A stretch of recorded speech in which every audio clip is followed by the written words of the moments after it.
ಮುಂದೆ ನರಳ್ತಿರೋದಲ್ಲ, ಯಾರೋ ಮನೆ ಒಳಗಿರೋರು ನರಳ್ತಾ ಇದಾರೆ.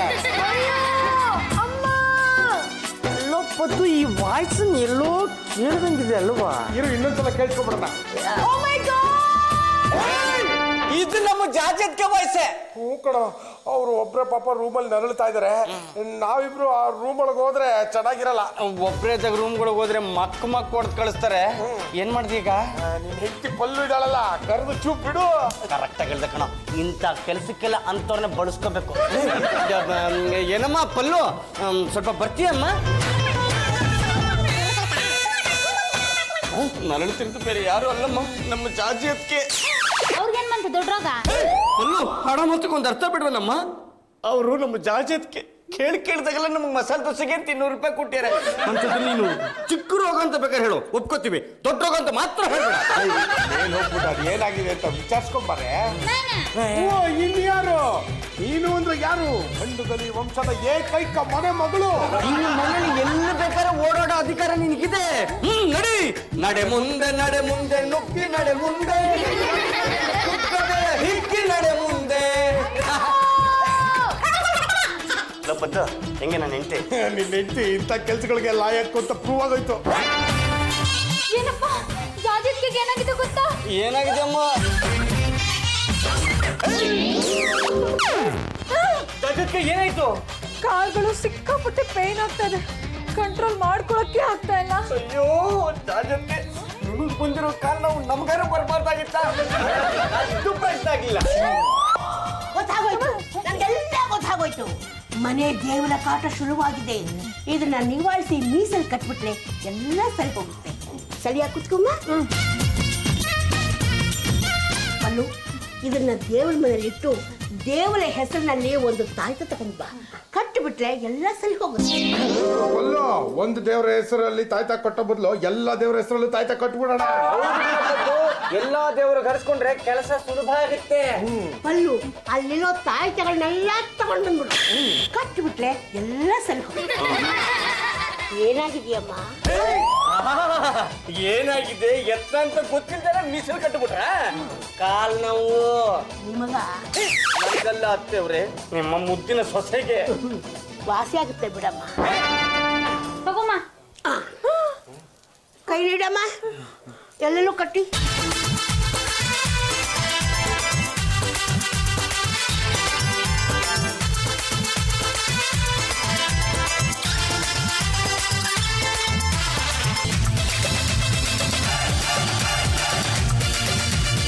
ಅತ್ತೆ, ಒಟ್ಟು 16 ತಾಯ್ತನ ಕಟ್ಟಿದ್ದೀರಾ. ಎಲ್ಲಾ ದೇವ್ರ ಹೆಸರಲ್ಲೂ ತಾಯ್ತ ಕಟ್ಟೋದ್ರಿಂದ ಯಾವ ದೇವ್ರು ಕಾಪಾಡಲ್ಲ. ಅದ್ ಹೇಗೆ ಹೇಳ್ತೀಯಾ? ಈ ದೇವ್ರು ಕಾಪಾಡ್ತಾನೆ ಅಂತ ಆ ದೇವ್ರು ಬರಲ್ಲ, ಆ ದೇವ್ರು ಕಾಪಾಡ್ತಾನೆ ಅಂತ ಈ ದೇವ್ರು ಬರಲ್ಲ. ಇಬ್ರು ಮಿನಿಸ್ಟರ್ಗಳಿಗೆ ಒಂದೇ ಕೆಲಸ ಕೊಟ್ರೆ ಮಾಡ್ತಾರಾ? ಇಲ್ಲ. ದೇವ್ರ ವಿಷಯದಲ್ಲೂ ಹಾಗೆ. ಮೈ ಗಾಡ್, ನೋವಾಗಿರೋದು ಕಾಲ್ಗೆ, ಕೈ ತಾಯ್ತ ಕಟ್ಟಿದಿರಲ್ಲ, ನಿಮಗ್ ಕ್ಷೇಮ ಆಗಲ್ವಾ? ಈಗ ನೋವು ಹೇಗಿದೆಯಮ್ಮ? ಇನ್ನು ಪೇನ್ ಜಾಸ್ತಿ ಆಗ್ತಾ ಇದೆ. I don't like this.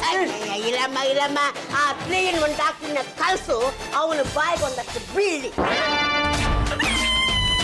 Sound ಕರೆಕ್ಟಾಗಿ ಬರ್ತಾ ಇದೆ. ಡಾಕ್ಟ್ರ, ಸೌಂಡ್ ಬರ್ತಾ ಇರೋದು ಬಾಯಿಂದ. ಅದು ಗೊತ್ತು ಕಡೆಯ, ಸೌಂಡ್ ಅಲ್ಲಿಂದ ಬರಬೇಕು. ಸೌಂಡ್ ಬರ್ಲಿ ಅಂತಾನೆ ನೀವು ಹೊಡೆದಿದ್ದ? ನೋಡಯ್ಯ, ನಿನಗೇನೆಯ ಗೊತ್ತು, ಮೊಣಕಾಲಿಂದ ಬಾಯಿವರೆಗೂ ನರ್ವ್ ಸಿಸ್ಟಮ್ ಕರೆಕ್ಟ್ ಆಗಿದ್ರೆ ನೀನು ನೋಡಿದ್ರೆ ಅಲ್ಲಿಂದ ಸೌಂಡ್ ಬರುತ್ತೆ. ಡಾಕ್ಟ್ರೆ, ನೀವು ಡಾಕ್ಟರ್ ಆಗೋದಕ್ಕಿಂತ ಮುಂಚೆ ಎಲ್ಲಾದ್ರೂ ತಬಲಾ ಪ್ರಾಕ್ಟೀಸ್ ಮಾಡ್ತಾ ಇದ್ರಾ? ಸುಮ್ಮನಿದ್ರೆ ಸರಿ, ಇಲ್ಲಾಂದ್ರೆ ಸುತ್ತ ನೀನು ಗುರುಡೆ ಹೊಡೆದು ಬರ್ತೀನಿ. ಅಲ್ಲಮ್ಮ, ಎದ್ದು ನಿಂತ್ಕೊಂಡು ವಾಕ್ ಮಾಡಿ. ಸಿಕ್ಕಾಪಟ್ಟೆ ಪೇನ್ ಆಗುತ್ತೆ, ಯಾರಾದ್ರೂ ಹೆಲ್ಪ್ ಮಾಡ್ಬೇಕು. ಇದರಲ್ಲ ಈ ದಂಡು ಪಿಂಡ್ಗಳು ಹೆಲ್ಪ್ ಮಾಡ್ತಾರೆ. ಮಾಡ್ರ?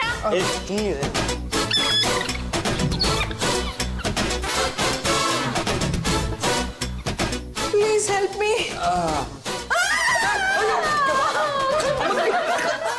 ಏನಾಗ್ತಾ ಇದೆಯಮ್ಮ? ವಾಕ್ ಮಾಡ್ಬೇಕಾದ್ರೆ ಅಬ್ಸಲ್ಯೂಟ್ಲಿ ನೋ ಪ್ರಾಬ್ಲಮ್. ಕೂರ್ಬೇಕಾದ್ರೆ ಹೇಳ್ಬೇಕಾದ್ರೆ ಸಿಕ್ಕಾಪಟ್ಟೆ ಪೇನ್ ಆಗುತ್ತೆ. ಗೊತ್ತಾಯ್ತಮ್ಮ, ಈಚೀಚೆಗೆ ನಿನ್ನ ತೂಕ ಜಾಸ್ತಿ ಆಗ್ತಾ ಇದೆ. ಇಡೀ ಶರೀರದ ತೂಕ ಮೊಣಕಾಲ ಮೇಲೆ ಬೀಳ್ತಾ ಇದೆ. ನಡಿಬೇಕಾದ್ರೆ ಒಂದು ಕಾಲು ಮೇಲೆ ಹೋಗುತ್ತೆ, ಇನ್ನೊಂದು ಕಾಲು ಭೂಮಿ ಮೇಲಿರುತ್ತೆ. ಆಗ ಇಡೀ ಶರೀರದ ಭಾರ ಆ ಕಾಲ ಮೇಲೆ ಬೀಳುತ್ತೆ. ನಾವೀಗ ಚಡ್ಡಿ ಹಾಕೋಬೇಕಾದ್ರೆ ಒಂಟಿ ಕಾಲ್ ಮೇಲೆ ನಿಂತಿರ್ತೀವಿ, ಆಗ ನಮ್ಮ ಇಡೀ ದೇಹದ ಭಾರ ಒಂದೇ ಕಾಲ್ ಮೇಲೆ ಇರುತ್ತೆ. ಹಾಗೆ ನೋಡಮ್ಮ, ತೂಕ ಕಡಿಮೆ ಆಗದೆ ಮೊಣಕಾಲು ಸರಿ ಹೋಗಲ್ಲ. ತೂಕದ ವಿಷಯದಲ್ಲಿ ನನ್ನ ಜೊತೆಗೆ ಕಾಂಪಿಟೇಷನ್ ನಿಂತ್ಬಿಟ್ಟಿದ್ದಾರೆ. ನನ್ನ ಲೆವೆಲ್ಗೆ ಬರಕ್ಕಾಗುತ್ತಾ ಕೇಳಿ ಡಾಕ್ಟ್ರೆ. Don't talk Ramesh. Weight reduce ಆಗೋದಕ್ಕೆ ನಾನೇನು ಮಾಡಬೇಕು? ಬೆಳಿಗ್ಗೆ ಎದ್ದು ನಿಂಬೆ ಹಣ್ಣಿನ ಬಿಸಿನೀರಿಗೆ ಹಾಕಿ ತಗೋಬೇಕು. ಡಾಕ್ಟ್ರೆ, ಬಿಸಿನೀರಿಗೆ ನಿಂಬೆ ಹಣ್ಣ ಕಟ್ ಮಾಡಿ ಅದ್ರ ರಸನ ಹಿಂಡ್ಕೊಂಡು ಕುಡಿಬೇಕು ಅಂತ ಹೇಳಿ. ಇಲ್ಲಾಂದ್ರೆ ಇವರು ಬಿಸಿನೀರಿಗೆ ಇಡೀ ನಿಂಬೆ ಹಣ್ಣು ಹಾಕೊಂಡು ಕುಡಿತಾರೆ. ಕೆಲವರು ಬಿಸಿನೀರಿಗೆ ಜೇನುತುಪ್ಪ ಹಾಕಿ ತಗೋತಾರೆ. ರಾ ವೆಜಿಟೇಬಲ್ಸ್ ತಗೋಬೇಕು. ಬೆಳಿಗ್ಗೆ ಹೊತ್ತು ಸ್ವಲ್ಪ ವಾಕಿಂಗ್ ಮಾಡಬೇಕು. ಆದರೆ ವಾಕಿಂಗ್ ಮಾಡೋದಕ್ಕೆ ನನ್ನ ನೀ ಸ್ವಲ್ಪ ಪ್ರಾಬ್ಲಮ್ ಇದೆಯಲ್ಲ. ನಡೀತಾ ಇದ್ರೆ ಕೀನ್ ಕಡಿಮೆ ಆಗ್ಬಿಡುತ್ತಮ್ಮ. ಏನಮ್ಮ, ನಿನ್ನ ಹತ್ರ ಸ್ವಲ್ಪ ಪರ್ಸನಲ್ ಮಾತಾಡಬೇಕು. ಇವ್ರನ್ನೆಲ್ಲ ಹೊರಗೆ ಕಳಿಸ್ತೀಯಾ? ಕೇಳಿಸ್ತಾ ಅಥವಾ ಎಲ್ರಿಗೂ ಬಾಯಿ ಬಿಟ್ಟು ಹೇಳಬೇಕಾ? ಮುಖ ನೋಡ್ಕೊಂಡು ನಿಂತಿದ್ಯಾ, ಹೋಗೆ ಒಳಗೆ. ಈಗ ಹೇಳಿ ಡಾಕ್ಟ್ರೆ. ಆಹಾರ ಉಳಿಸಿ ಅಂತ ನೀನ್ಯಾಕಮ್ಮ ಚಳುವಳಿ ಮಾಡಬಾರ್ದು? ಉಪವಾಸ ಕೂತ್ಕೊಂಡ್ಬಿಡು, ತೂಕನೂ ಕಡಿಮೆ ಆಗುತ್ತೆ, ಹೆಸರು ಬರುತ್ತೆ. ಡಾಕ್ಟ್ರೆ, ಎಷ್ಟು ಒಳ್ಳೆ ಐಡಿಯಾ ಕೊಟ್ರಿ ಡಾಕ್ಟ್ರೆ. ನೀನು ಉಪವಾಸ ಮಾಡ್ತಾ ಇರೋದು ಮಕ್ಕಳಿಗೋಸ್ಕರ, ದೇಶಕ್ಕೋಸ್ಕರ ಅಂತ ಹೇಳು. ಹಾಗೆ ಆಹಾರ ಪೋಲ್ ಮಾಡಬೇಡಿ ಅಂತ ಒಂದು ಮೆಸೇಜ್ ಕೊಡು. ಹಾಗೆ ನನಗೆ ಬರಬೇಕಾದ ಫೀಸ್ನ ಪೋಲ್ ಮಾಡದೆ ಕೊಟ್ಬಿಡ್ತೀಯಾ? ಜಾಜತ್ಕೆ ಇವರು press reporter Prasad P Prasad ಅಂತ. ಪ್ರಸಾದ್ ಪಿ ಪ್ರಸಾದ್. ಇವರು ಪ್ರಸಾದ್, ಇವ್ರ ಹೆಂಡತಿ ಪದ್ಮ ಪ್ರಸಾದ್. ಅವ್ರು ಹೋದಾಗ್ಲಿಂದ ಹೆಸರು ಯಾಕೆ ಖಾಲಿ ಬಿಡಬೇಕು ಅಂತ ಇವ್ರ ಹೆಸರಿಗೆ ಸೇರ್ಸ್ಕೊಂಡ್ಬಿಟ್ಟು, ಹಾಗಾಗಿ ಇವರು ಪ್ರಸಾದ್ ಪಿ ಪ್ರಸಾದ್, ದೊಡ್ಡ ಉಸ್ತಾದ್. ಉಸ್ತಾದ್ ಅಲ್ಲ ರೀ ನಾನು, ಪ್ರಸಾದ್. ಆತು, ಮುಂದುವರ್ಸಿ. ಮೇಡಮ್, ಒಂದು ಇಂಪಾರ್ಟೆಂಟ್ ಸ್ಟೇಟ್ಮೆಂಟ್ ಕೊಡ್ತೀನಿ ಅಂತ ಹೇಳಿದ್ರಿ. ಎಸ್. ಮೊನ್ನೆ ಒಂದು ನ್ಯೂಸ್ ಚಾನೆಲ್ ನೋಡ್ತಾ ಇದ್ದೆ. ಅಲ್ಲಿ ಈ ದೊಡ್ಡ ದೊಡ್ಡ ಹೋಟೆಲ್ ಅವರೆಲ್ಲ ಡೈಲಿ 1000 ಪೀಪಲ್ ತಿನ್ನೋಷ್ಟು ಫುಡ್ನ ಡಸ್ಟ್ಬಿನ್ಗೆ ಹಾಕ್ತಾ ಇದ್ದಾರೆ. ಅದರ್ ಹ್ಯಾಂಡ್ 20,000 ಚಿಲ್ಡ್ರನ್ ಉಪವಾಸ ಬಿದ್ದು ಸಾಯ್ತಾ ಇದ್ದಾರೆ. ಆಹಾರನ ವೇಸ್ಟ್ ಮಾಡೋದು ತಪ್ಪು ಅನ್ನೋದು ಎಲ್ಲರಿಗೂ ಅರಿವಾಗಬೇಕು ಅಂತ ನಮ್ಮ ಜಾಜಿಯವರು ಉಪವಾಸನ ಮಾಡ್ತಿದ್ದಾರೆ. ಅದನ್ನೇ ಮಾಡ್ತಾ ಇರೋದು. ನೋಡ್ರಿ, ಇದುವರೆಗೂ ಈ ತರ ಉಪವಾಸನ ಯಾವ ಮಹಿಳಾ ಸಂಘದ ಯಾವ ನಾರಿಮಣಿನೂ ಮಾಡಿಲ್ಲ. ಹಾಗೆ ಮಾಡೋದಾದ್ರೆ ಮೊದಲ ನಾರಿಮಣಿ ಜಾಜಿ ಜಂಬಲ್ತೀನಿ, ಅದನ್ನ ಬರೀರಿ. ಮೇಡಮ್, ಮುಂದೆ ಏನ್ ಮಾಡ್ಬೇಕು ಅಂತಿದ್ದೀರಾ? ಬಡ್ಕಂಡ್ರು ಇಷ್ಟೊತ್ತು ಉಪವಾಸ ಮಾಡ್ತಾ ಇದ್ದೀನಿ ಅಂತ ಹೇಳಿದ್ಮೇಲೂ ಮೇಡಮ್ ಮುಂದೇನ್ ಮಾಡ್ತಿದ್ದೀರಾ ಅಂತ ಕೇಳ್ತಿರಲ್ಲ. ಅಲ್ಲ, ನೀವೇನು ಪ್ರೆಸ್ ರಿಪೋರ್ಟ್ರು ಇಲ್ಲ ಬಸ್ ಕಂಡಕ್ಟ್ರು ಅಂತ? ನೋಡಿ, ನಾನು ಆಹಾರ ಉಳಿಸಿ ಅನ್ನೋ ಚಳುವಳಿನ ಮಾಡ್ತಾ ಇದ್ದೀನಿ. ಜಾಜಿಯವರು ಇವತ್ತಿಂದ ಒಂದು ತುತ್ತು ಅನ್ನನೂ ತಿನ್ನೋದಿಲ್ಲ, ಒಂದು ತೊಟ್ಟು ನೀರು ಕುಡಿಯಲ್ಲ. ನಾನು ಇನ್ಮೇಲಿಂದ 1 ವೀಕ್ ಏನು ಕುಡಿಯೋದಿಲ್ಲ, ಏನು ತಿನ್ನೋದಿಲ್ಲ, ಸ್ಟ್ರಾಂಗ್ ಆಗಿ ಉಪವಾಸ ಮಾಡ್ತೀನಿ. ಈ ತರ ಮಾಡೋದ್ರಿಂದ ನೀವು ಸಣ್ಣಗಾಗೋಲ್ವಾ ಮೇಡಮ್? ಅದಕ್ಕೆ ತಾನು ಉಪವಾಸ ಮಾಡ್ತಿರೋದು. Don't talk Ramesh. ಅದು ಮಕ್ಕಳು ದಿನ ಉಪವಾಸ ಬಿದ್ದು ಸಾಯ್ತಾ ಇದಾರಲ್ಲ, ಹಾಗಾಗ್ಬಾರ್ದು ಅಂತ ನಾನು ಈ ರೀತಿ ಉಪವಾಸ ಮಾಡ್ತಾ ಇದ್ದೀನಿ. ನೋಡಿ, ಈ ಆರ್ಟಿಕಲ್ನ ದೊಡ್ಡದಾಗಿ ಬರೆದು ನಿಮ್ಮ ಪೇಪರಲ್ಲಿ ಹಾಕ್ಸ್ಬಿಡಿ. ಆಯ್ತು ಮೇಡಮ್. ಮೇಡಮ್, ಒಂದು ಫೋಟೋ ತಗೊಳ್ಳ? ಅದಕ್ಕೆ ತಗೊಳ್ಳಿ. ಇವ್ರ ಜೊತೆ ನೀವು ಉಪವಾಸ ಮಾಡ್ತಾ ಇದ್ದೀರಾ? ನಮ್ಗೆ ಯಾವ ಬರೀ ಹಿಂದೂ ಹೋಗಿ ಮತ್ತೆ.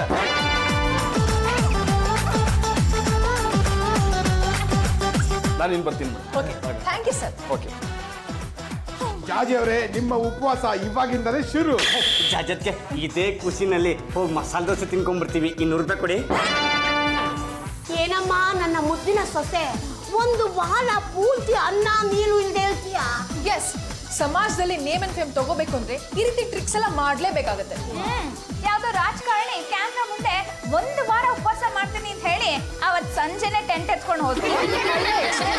ನಾನು ಹಾಗಲ್ಲ, ನೋಡ್ತಾ ಇರು, 1 ವೀಕ್ ಸ್ಟ್ರಾಂಗ್ ಆಗಿ ಉಪವಾಸ ಮಾಡೇ ಮಾಡ್ತೀನಿ. ನೀ ಚಂಪಾ, ಯಾವುದಕ್ಕೂ ರೆಡಿ ಆಗಿಲ್ಲ. ಈ ನನ್ನ ಸೊಸೆಗೆ ಏನಾದ್ರೂ ಹೆಚ್ಚು ಕಮ್ಮಿ ಆದ್ರೆ ನನ್ನ ಮಗನ್ನ ನಿನ್ ಕೆಟ್ಟಿಗೆ ಹಾಕ್ಬಿಡ್ತೀನಿ. ಈ ಪದ್ಮಜ, ಆಹಾರ ಉಳಿಸಿ ಅನ್ನೋ ಚಳುವಳಿನ ಶುರು ಮಾಡಿದ್ದೀನಿ. ಬೆಳಗ್ಗೆಯಿಂದ ಏನು ತಿಂದಿಲ್ಲ, ಹೀಗೆ 1 ವೀಕ್ ಉಪವಾಸ ಮಾಡ್ತೀನಿ.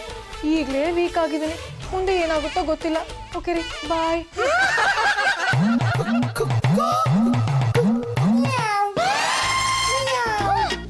ನಾನಿನ್ನ ಎಚ್ಚರ ಇದ್ದೀನಿ. ನನ್ನ ಬೆಡ್ರೂಮ್ ಅಲ್ಲಿ ಬಂದು ಕಳ್ತನ ಮಾಡಕ್ ಟ್ರೈ ಮಾಡ್ತಾ ಇದ್ಯಾ? ಮಾಡ್ತೀನಿ ತಾಳಿ.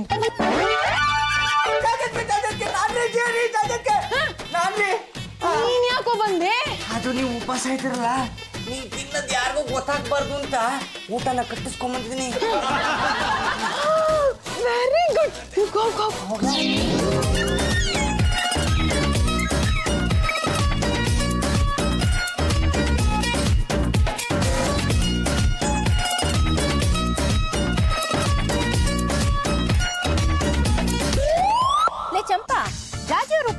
ನಡೀತಾ ಇದೆ?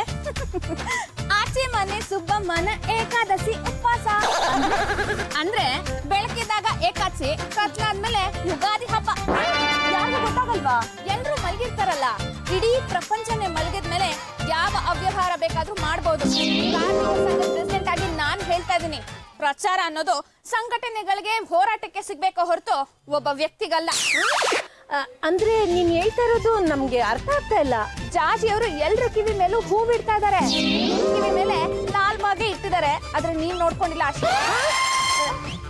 ಜಾಜಿ ಅವ್ರು ನಮ್ಮನ್ನ ಈ ರೀತಿ ಫೂಲ್ ಮಾಡ್ತಾ ಇದಾರ. ಇಡೀ ಮಹಿಳಾ ಸಂಘನೇ ಫೂಲ್ ಮಾಡಿ ನಾನು ಉಪವಾಸ ಮಾಡ್ತಾ ಇದ್ದೀನಿ ಅಂತ ಬೀಗ್ತಾ ಇದಾರೆ, ಆದ್ರೆ ಕದ್ದು ಮುಚ್ಚಿ ತಿಂತಾ ಇದಾರೆ. ನಿನ್ನೆ ರಾತ್ರಿ ರೆಕಾರ್ಡ್ ಮಾಡಿರೋ ವಿಡಿಯೋ ನೋಡಿ ನಿಮ್ಗೆ ಗೊತ್ತಾಗುತ್ತೆ.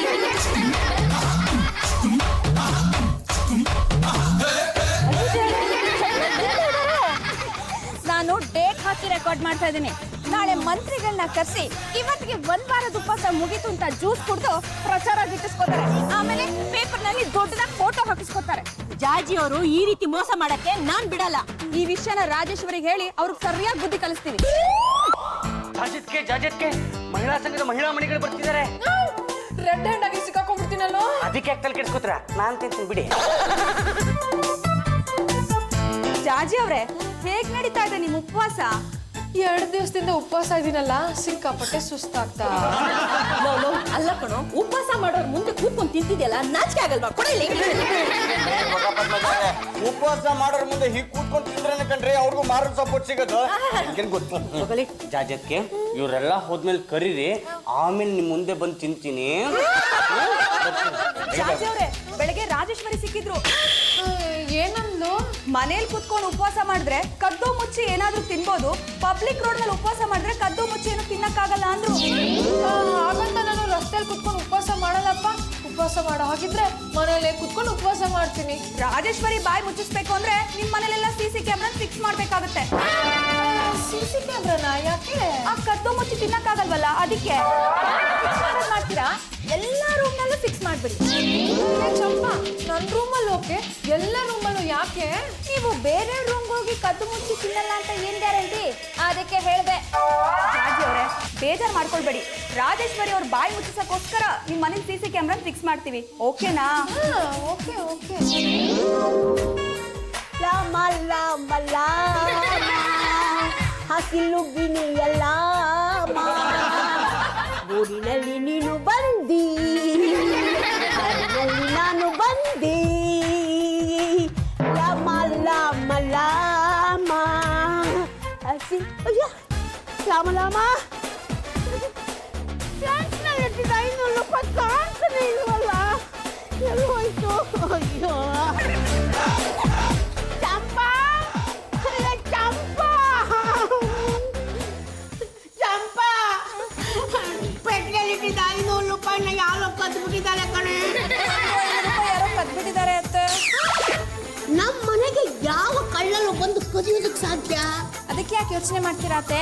ಎಲ್ಲ ಕಡೆ CC ಕ್ಯಾಮ್ರಾನ ಫಿಕ್ಸ್ ಮಾಡಿದೀವಿ, ಅದನ್ನ TV ಕನೆಕ್ಟ್ ಮಾಡಿದೀನಿ.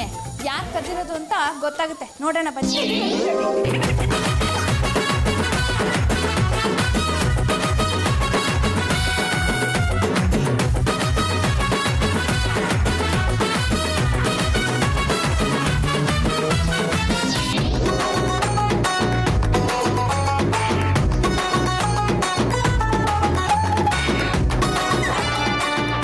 ಚಂಪಾ, ಯಾವನೋ ಗುಬ್ಲ ಹಾಕೊಂಡು ಬಂದ, ದುಡ್ಡನ್ನ ಕೂತ್ಕೊಂಡು ಕೊಟ್ಟೋದ, ಮುಖಾನೇ ಕಾಣಿಸ್ಲಿಲ್ವಲ್ಲೇ? ಅಯ್ಯೋ, ಆ ಕಾರ ನೋಡಿದ್ರೆ ಗೊತ್ತಾಗಲ್ವಾ ಅತ್ತೆ? ಅದು ನಮ್ ದಂಡಪಿಂಡ ನಂಬರ್ 1. ಅಂದ್ರೆ ನಮ್ಮ ಪದುನ ಅನುಮಾನನೇ ಇಲ್ಲ. ತಗೊಳ್ಳಿ, ವಿಚಾರಿಸಿ ಬಾಯ್ ಬಿಡ್ತಾನೆ. ಪದ್ದು, ಪದ್ಮನಾಭ, ಒಂದ್ ನಿಮಿಷ ಬರ್ತೀಯಪ್ಪ? ಏನಾಗತ್ತೆ ಅಷ್ಟೊಂದು ವಿಶ್ವಾಸದಿಂದ ಕರೆದಿದ್ದ? ಅಯ್ಯೋ ನನ್ನ ಬಂಗಾರ, ಬಾಲ ಬಾಲ ಕೂತು ಬರ. ಅಲ್ಲೇ ಕುರಿ ಕಾಯ್ಕೊಂಡಿದ್ದೆ ನಿನ್ನ, ಇಲ್ಲ ಕಳ್ಕೊಂಡು ಬಂದಿದ್ದಕ್ಕೆ ಸಾಕಾಯ್ತು. ಈಗ್ಲಾದ್ರೆ ಗೊತ್ತಾಯ್ತಲ್ಲ ನನ್ನ ಬೆಲೆ ಏನು ಅಂತ. ಅಷ್ಟು 200 ರೂಪಾಯಿ ಇದ್ದ ನಿನ್ನ ಬೆಲೆ ಇವತ್ತು 1000 ರೂಪಾಯಿಗೆ ಹೇಳ್ಬಿಡ್ತು. ಮರ್ಯಾದೆಯಿಂದ ಕದ್ದಿರೋ 1,000 ರೂಪಾಯಿನ ಅಲ್ಲಿ ಇಟ್ಲೇ ಸಳಿ, ಇಲ್ಲ ಅಂದ್ರೆ ಮಕ್ಕ ಹೊಡೆದು ಬಿಡ್ತೀನಿ. ಹೊಡಿಬೇಡಿ. ಇಲ್ಲ ನಾನು ಕದಿಲಿಲ್ಲ. ನೀನೇ ಕದ್ದಿರೋದು. ದೊಡ್ಡದಾಗಿರೋ. ಇಲ್ಲ ನಾನು ಕದ್ದಿಲ್ಲ. ಹೊಡಿಬೇಡಿ ಕೊಡ್ತೀರಿ. ಆದ್ರೆ ನಾನು ಕದ್ದಿದ್ ಬರೀ 500 ರೂಪಾಯಿ. ಈ 500 ರೂಪಾಯಿ ವಸೂಲಿ ಮಾಡೋಕ್ಕೆ 1000 ರೂಪಾಯಿ ಅಂತ ಹೇಳಿದ್ದು. ಈ ಕಡೆ ಬನ್ನಿ. ವಿಚಾರಿಸ್ಕೋ. ಅಡ್ಗೆ ಮನೆಯಲ್ಲಿ ಕದ್ದು 2,000 ರೂಪಾಯಿನ ಮರ್ಯಾದೆ ಕೊಟ್ರೆ ಸರಿ. ಅಡಿಗೆ ಮನೇಲಿ ಇದ್ದಿದ್ದು ದುಡ್ಡು ಕದ್ದಿದ್ದು ನಾನೆಲ್ಲ ವಿಟ್ಲ. ಇರೋ ವಿಟ್ಲ ಬಾರೋ ಇಲ್ಲಿ. ಏನಪ್ಪದ್ದು? ಅಡ್ಗೆ ಮನೆಯಲ್ಲಿ 2,000 ರೂಪಾಯಿ ಕದ್ದಿದ್ಯಲ್ಲ ಅದನ್ನ ಮರ್ಯಾದೆಯಾಗಿ ಕೊಟ್ಬಿಡು. ಚಂಪಾ ಅಲ್ಲಿ ಇದ್ದಿದ್ದು 2,000 ನನ್ನ ಕಡೆ ಬರೀ 500 ರೂಪಾಯಿ. ಅದನ್ನ ಅಷ್ಟ ಕದ್ದಿದ್ದು. 500 ರೂಪಾಯಿ ವಸೂಲಿ ಮಾಡೋದಕ್ಕೆ 2,000 ರೂಪಾಯಿ ಅಂತ ಕತೆ ಕಟ್ಟಿದ್ದು. ಅಲ್ಲ ಕದ್ದಿದ್ದು ನಾವೇ ಅಂತ ನಿನಗೇನ್ ಗೊತ್ತಾಯ್ತು ಅಂತ? ಎಲ್ಲಾ ಕಡೆ CC ಕ್ಯಾಮ್ರಾ ಫಿಕ್ಸ್ ಮಾಡಿದೀವಪ್ಪ. ಇನ್ಮೇಲೆ ನೀವು ಕದಿಯೋದಾಗ್ಲಿ ತಿನ್ನೋದಾಗ್ಲಿ ಮಾಡಿದ್ರೆ ಸಿಕ್ಕಾಕೊಳ್ತೀರಾ. ಪದ್ದು ಬಿಟ್ಲ ಬೇಗ ಬಂದ್ರು. ಏನ್ ಜಾತಿ ಅವ್ರ ಇಷ್ಟೊಂದು ಸುಸ್ತಾಗ್ಬಿಟ್ಟಿದ್ರಲ್ಲ. ಉಪವಾಸ doing is very difficult. Close ಮಾಡ್ಬಿಡಿ. ಒಂದ್ ವೀಕ್ ಹೀಗೆ ಮೇಂಟೈನ್ ಮಾಡ್ಬೇಕು. ನಿನ್ನೆ ಮೊನ್ನೆ ಎಲ್ಲ ಚೆನ್ನಾಗಿದ್ರೆ ಇವತ್ತು ಹಿಂಗಾಗಿದ್ರ ಇನ್ನು ನಾಳೆ ಹೆಂಗೋ. ಎಲ್ಲಾ ಕಡೆ CC ಕ್ಯಾಮ್ರಾ ಬೇರೆ ಫಿಕ್ಸ್ ಮಾಡ್ಬಿಟ್ಟಿದ್ದಾರೆ.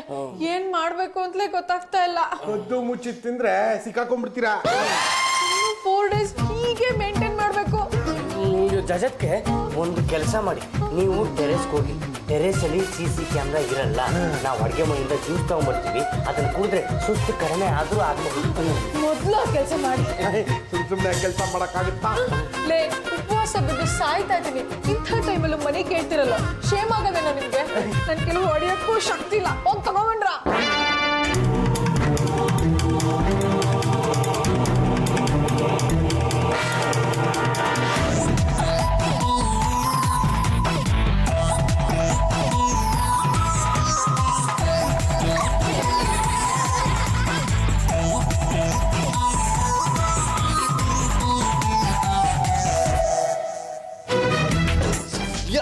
ನಾವಿರೋದವಳು ಗೊತ್ತಾಗಿಲ್ಲ.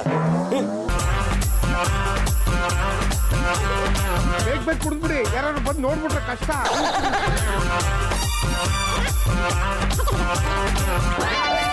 ಯಾಕೆ ಜಜತ್ಗೆ ಏನಾಯ್ತು? ಕೈ ಕಾಲೆಲ್ಲ ನಡುಗ್ತದೆ.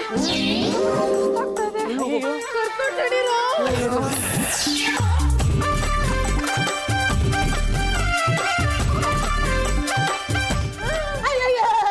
ಏನಾಯ್ತು ನನ್ನ ಸೊಸೆಗೆ? ಅದು ಒಳ್ಳೆ ಗಾಳಿ ಸಿಗುತ್ತೆ ಅಂತ ಟೆರೆಸ್ಗೆ ಹೋಗಿದ್ರು. ತುಂಬಾ ದಿನಗಳಿಂದ ಏನು ತಿಂದಿಲ್ವಲ್ಲ, ಅದಕ್ಕೆ ಸುಸ್ತಾಗ್ಬಿಟ್ಟಿದ್ದಾರೆ. ಸಿಕ್ಕಾಪಟ್ಟೆ ಸ್ಟಮಕ್ ಪೇನ್ ಆಗ್ತಾ ಇದೆ. ತಡ್ಕೊಳಕ್ಕಾಗ್ತಾ ಇಲ್ಲ. ಕದ್ದು ಮುಚ್ಚಿ ಏನು ತಿನ್ನಬಾರದಂತ ತಿಂದಿರಬೇಕು. ಸರಿಯಾಗಿ ಹೇಳಿದ್ರಿ ಅತ್ತೆ. ಚಂಪಾ ತೋಟ ರಮೇಶ್, ನಾನು ಉಪವಾಸ ಮಾಡ್ತಿಲ್ವೇನೆ? ನಿಮ್ಮ ಉಪವಾಸ ನಾನ್ ನೋಡ್ಲಿಲ್ವಾ? ಜಾಜಿ ಅವ್ರೆ ಉಪವಾಸ ಇದೀನಿ ಅಂತ ಚಕ್ಲಿ ಕೊಡ್ಬೇಳೆ ತಿಂತಾ ಇದ್ದೀರಾ? ಮಿಸ್ಟೇಕ್ ಮಾಡ್ಕೊಂಡಿದ್ದೀರಾ. ನನ್ನ ಹೊಟ್ಟೆ ಉರ್ಸಕ್ಕೆ ನಮ್ಮ ಅತ್ತೆ ತಿಂತಾ ಇರೋದು. ಸಿಕ್ಕಾಪಟ್ಟೆ ಪೇನ್ ಆಗ್ತಾರೆ. ತಡ್ಕೊಳಕ್ಕೆ ಆಗ್ತಾ ಇಲ್ಲ. ಏನೋ ತಿಂದಿರ್ತೀರಾ? ನಾನು ಉಪವಾಸ ಇದ್ದೀನಿ. ಮತ್ತೆ ಹೊಟ್ಟೆ ನೋವು ಹೇಗ್ ಬಂತು? ನಿಮಗ್ ಹೊಟ್ಟೆ ನೋವು ಬಂದಿರೋ ವಿಷಯ ರಾಜೇಶ್ವರಿ ಗೊತ್ತಾದ್ರೆ ನಿಮ್ ಹೊಟ್ಟೆ ಮೇಲೆ ಡೌಟ್ ಪಡ್ತಾರೆ. ಈ ದಂಡ ಪಿಂಡಗಳನ್ನ ಉಪವಾಸ ಕೆಡವಿದ್ರೆ ಇವ್ರು ಸರಿ ಹೋಗ್ತಾರೆ. ಅದೇನ್ ಹೇಳ್ತೀಯಾ? ಇವರಿಗೆ ತಿನ್ನಕ್ಕೆ ಏನಾದ್ರು ಕೊಟ್ರೆ ಪಾಪ ಕದ್ದು ಮುಚ್ಚಿ ತಗೊಂಡೋಗಿ ಇವ್ರಿಗೆ ಕೊಡ್ತಾರಲ್ಲ, ಅದಕ್ಕೆ ಇವರಿಬ್ರನ್ನ ಉಪವಾಸ ಕೆಡವಿದ್ರೆ ಇವ್ರ ದಾರಿಗೆ ಬರ್ತಾರೆ. ಚಂಪಾ ಡೋಂಟ್ ಟಾಕ್ ರಮೇಶ್. ನಾನು ಯಾವತ್ತೂ ಕದ್ದು ಮುಚ್ಚಿ ಏನು ತಿನ್ನಿಲ್ಲ ಕಣೆ. ಹಾಗಿದ್ರೆ ಇವರಿಬ್ರಿಗೂ ಉಪವಾಸ ಇರೋದಕ್ಕೆ ಹೇಳಿ.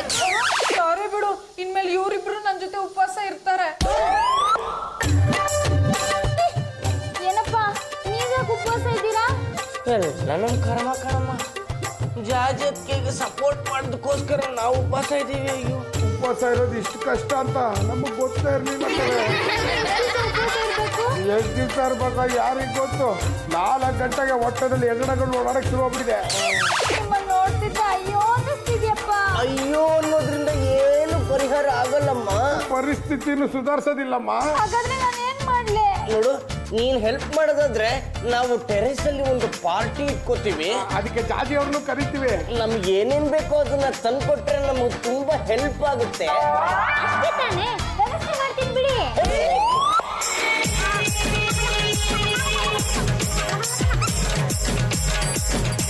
ಪದ್ದುಗುಟ್ಲ ಸೂಪರ್ ಆಗಿ ಪಾರ್ಟಿನ ಅರೇಂಜ್ ಮಾಡಿದಾರೆ ಕಣೋ. ಪ್ರತಿಯೊಂದು ಮನೆ ಮೇಲೂ ಟೆರೆಸ್ ಇದ್ರೆ ಇದರದಕ್ಕೆಲ್ಲ ತುಂಬಾ ಉಪಯೋಗ ಆಗುತ್ತೆ. ಜಾಜಿಯವರೇ, ಈಗ ನಿಮ್ಗೆ ಭಾಷಣ ಮಾಡೋದಕ್ಕೆ ಶಕ್ತಿ ಅಂತ ಮತ್ತೊಂದೆರಡು ಮಾತು ಬಿಡಿ. ನೋಡಿ ಮಹಾಜನಗಳೇ, ಪ್ರತಿಯೊಂದು ಮನೆ ಮೇಲೂ ಈ ತರ ಟೆರೆಸ್ ಇರ್ಬೇಕು. ಯಾಕೆ ಅಂದ್ರೆ ಟೆರೆಸ್ ಅಲ್ಲಿ CC ಕ್ಯಾಮ್ರಾಗಳು ಇರಲ್ಲ. ಉಪವಾಸ ಮಾಡಿದವ್ರು ಸಹ ಇಲ್ಲಿ ಬಂದು ಧಾರಾಳವಾಗಿ ಏನ್ ಬೇಕೋ ಅಷ್ಟು ತಿನ್ಬಹುದು. ಹಾಗಾಗಿ ಈ ಟೆರೆಸ್ ಕಟ್ಟಂತವ್ರಿಗೆ ನನ್ನ ಅಭಿನಂದನೆಗಳು. ನಾವಿಲ್ಲಿರೋ ವಿಷಯ ನಿಮ್ಗೆ ಗೊತ್ತಾಯ್ತು? ಇವ್ರುಗಳು ಮಾತಾಡಿದ್ದನ್ನ ನಾನು ಕೇಳಿಸ್ಕೊಂಡಿಲ್ಲ ಅನ್ಕೊಂಡಿದ್ದೀರಾ?